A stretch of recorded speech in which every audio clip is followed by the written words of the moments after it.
Thanks, Rebecca. We're here in front of Penn Center Theater to talk to you about a film called Juno. Juno is about a 16-year-old high school girl who becomes pregnant. My first impression of the film was Little Miss Sunshine meets Mr. Sunshine in a super bad twist. You know, John, I didn't know what to expect when I first saw this film. I was really excited about seeing it based on the previews, but then it started and I saw this young girl drinking a very large container of Sunny Delight. I thought to myself, if that's her form of birth control, she's really in a lot of trouble. The script laces wit with Juno's young mind, which is always quick to respond. But one moment when she's not so quick to respond is when she drops the baby news on her father and stepmother. This was a dark comedy with many amazing performances by the cast.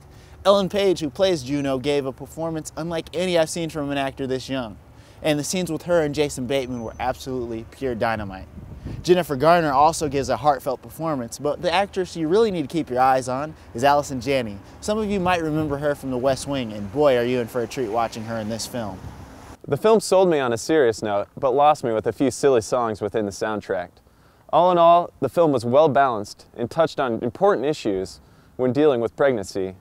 Juno was faced with options of abortion or adoption, a tough choice for anyone to choose. It's really not fair to critique a film like this. It's clearly one of the year's best, as it's been nominated for at least 4 Academy Awards. But if I were to nitpick, I would say that the film, written by Diablo Cody, had a few parts in it that were a little quirky and kind of took me outside of the moment for a second. But overall, I would say the film was worth at least $15, and we only paid $6. That's right, we paid $6 to see the film, and for me, maybe not so much. Probably $8 would be my paying for the ticket price. And if you're a parent with a younger teen, it may be worth even more. Well, hopefully within the next week that this film will be playing at Penn Center Theater, you get a chance to see it. Thanks, Rebecca. Back to you. Thanks, Rebecca. We're here in front of Penn Center Theater to review the film Bucket List. My first impression of the film was, this is going to be a reminder of the last thing that we're all going to do with our lives, which is kick the bucket. You know, at first impression, I didn't know what to think of this film. When I heard it was a dark comedy about 2 men dying from cancer, I was a little bit skeptical. The film's focused towards an older, mature audience, but as a younger person, I can also relate. It centers around the number of days that we have to live and what we're going to do with them. While the premise of this film may have focused on death, the story itself was more about life and getting the most out of it. And I really think after seeing this, some people that may have been turned off by the fact that it is about people suffering from cancer, maybe a little more in tune with how good life can be if you try to get the most out of it. As a viewer, I couldn't help but focus on my own life and put myself into the film. The film's plot took a while to develop, but after that the story became very fun to watch. And although some parts in the story were a little bit predictable, the story left enough questions that you kept asking. Morgan Freeman plays a character named Carter, who uses many metaphors to measure life. This film, directed by Rob Reiner, featured strong performances by both Morgan Freeman and Jack Nicholson, and it was a joy to watch the two on screen. Jack Nicholson really carries his part of the film, playing in what I think is probably his strongest performance as an actor in quite a while, since at least the Joker and Batman. On our plus or minus $5 rating scale, I would give Bucket List a plus $2, meaning it's probably worth $2 more than the ticket price you would pay. On our plus or minus scale, I would probably rate it as -2.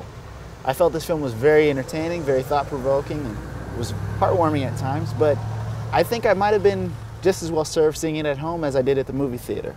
But that's not to say it's not a great film. Bucket List will be here for another week, so be sure and check it out. Thanks, Rebecca. Back to you. Rebecca, we're here at Penn Center Theater to review the film Jumper. I was really excited to see this film based on all the ads I'd seen, but I couldn't figure out why they called the movie Jumper when they weren't actually jumping. Well, I guess it's safer and easier than flying for them, but I guess it really doesn't matter. My first impression of the film also centered around all the hype and advertisement that we had seen on TV, especially with the jumper cam that you couldn't miss on NFL football games. So my hope was that this film would live up to the hype. The film focused around a simultaneous series of great special effects and a loose, albeit flexible script. The actors really got to take a break on this one, but the real star of the film became Daniel Aysen, who coordinated the special effects for this film, as he'd done in The Passion of the Christ and Mission Impossible 3. Why settle in one place when you can see the whole world? Based off a novel written by Stephen Gould, Hayden Christensen plays a character named David Rice who learns he can teleport. As a viewer, we get to experience the hardships and limitations of teleporting. One can make an easy comic book comparison of another superhero dealing with their limitations of their powers. It was really exciting to see all the various locations they used in the film, from Michigan, my home state, to Tokyo, London, Prague, and even Chechnya. That's right, RJ. I agree. The film jumps full circle around the world and should win an award for the most number of filming locations. All in all, I would rate this film worth the price of admission. It'll be great for the kids and a jump for reality for the rest of us. So come see it in the next 2 weeks that it'll be running here at Penn Center Theater. I felt this film was worth its ticket price and a great thriller in 2008, even though some of the special effects did overshadow the plot of the Paladins versus the Jumpers. Be sure to tune in next week to see our Eyes Weekly News for our review of the film Spiderwick Chronicles.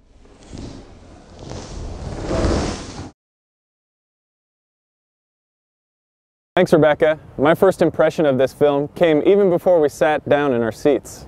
Every Wednesday at Penn Center Theater is free popcorn night with the price of admission. Aside from the free popcorn that we lucked into, I was really interested in the fast-paced Harry Potter style opening that the film presented, even though I didn't know what all the hype surrounding the Spiderwick Chronicles was all about. This film was very creative and required a youthful and open imagination while watching it. The special effects also added a lot to this fantasy adventure, asking, what if there really are fairy tale creatures that we can't see? The main character, Jared, opens up a book revealing the knowledge to see these characters.